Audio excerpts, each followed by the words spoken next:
Welcome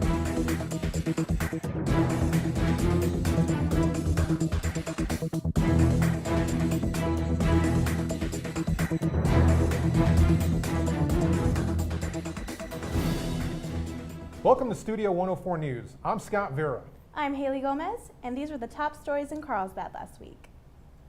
2 men on the 500 block of Ortega Street are facing drug charges following a raid by the Pecos Valley Drug Task Force.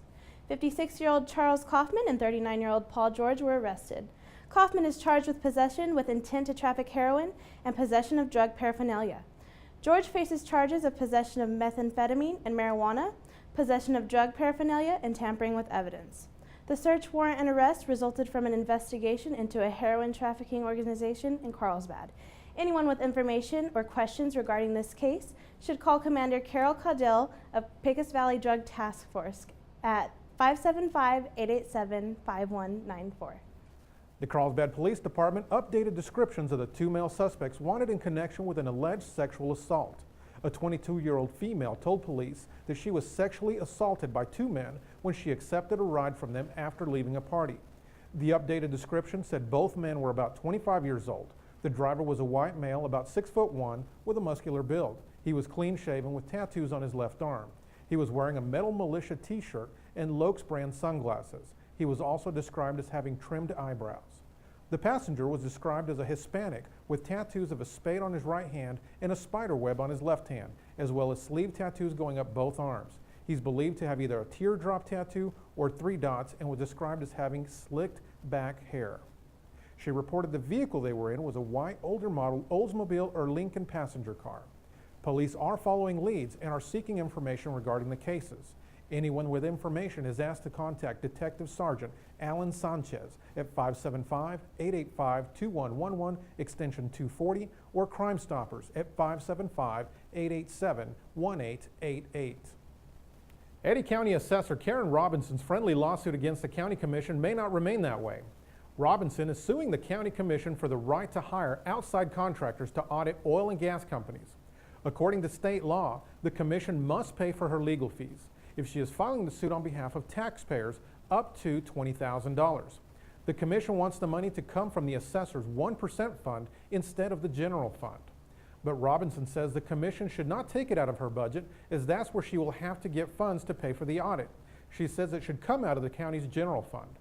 County assessors in New Mexico are allowed to set aside 1% of the property tax revenue their county receives to conduct reappraisals. County Manager Alan Sarton said Robinson's lawsuit is friendly, as both she and the Commission want to know the same thing. Can she legally contract with a firm to help her audit equipment owned by oil and gas companies? Currently, the companies are on an honor system and self-render their equipment for taxation. After much debate, commissioners approved the legal fee payment 4-1. Approval was contingent that it comes out of the assessor's 1% fund. Commissioner Tony Hernandez cast a dissenting vote. Robinson could attend the meeting because of a staff shortage. When contacted by the Current-Argus for comment, she said she was not happy with the Commission's decision. Police are looking for a person of interest in a double shooting that occurred Monday night at a Carlsbad motel. Details about the shootings are preliminary, but Captain Jared Flores said police received a call just before 10 p.m. The caller said a person was bleeding from a gunshot wound at the Great Western Inn and Suites on National Parks Highway. When officers arrived, they found a man with a wound to his upper torso. The victim was taken to Carlsbad Medical Center's emergency room for treatment. He is expected to survive, Flores said. Later, another man arrived at the emergency room with a superficial gunshot wound to the leg. Officers are seeking a man they've identified as a person of interest. Detective Scott Naylor is leading the investigation. Anyone with information about the shooting may call the police department at 575-885-2111. And now, here's Scott with what's happening in area sports.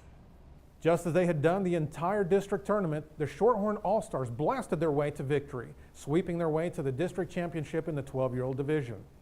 Other than the defensive lapse in the first inning that led to one American All-Star run, the Shorthorn All-Stars were nearly flawless en route to an 11-1 win in the championship game.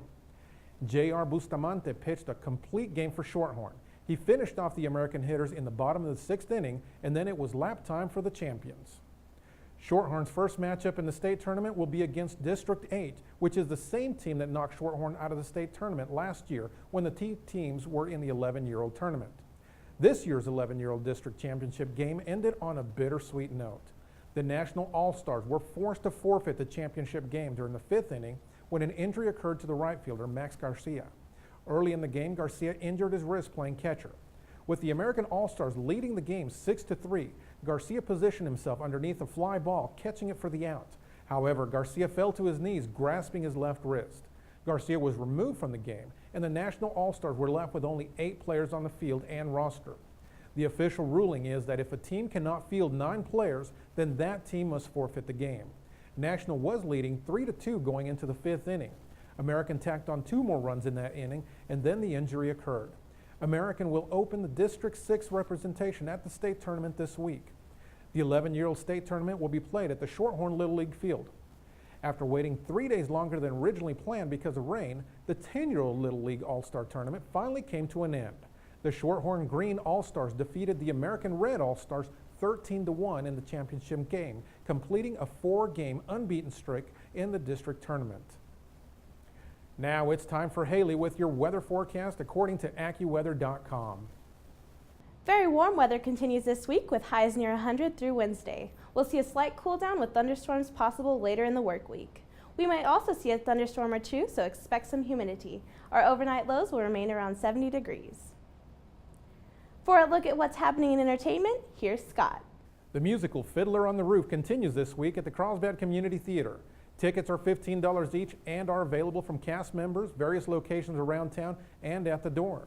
The show begins at 7:30 Thursday through Saturday night. Dark Knight Rises will be showing on all 3 screens at the Mall Cinema this week. Tuesday's free movie will be Rio. And ladies, listen up. Magic Mike was held over for another week at the Fiesta Drive-In. Other shows include Disney's Brave and the adult comedy Ted.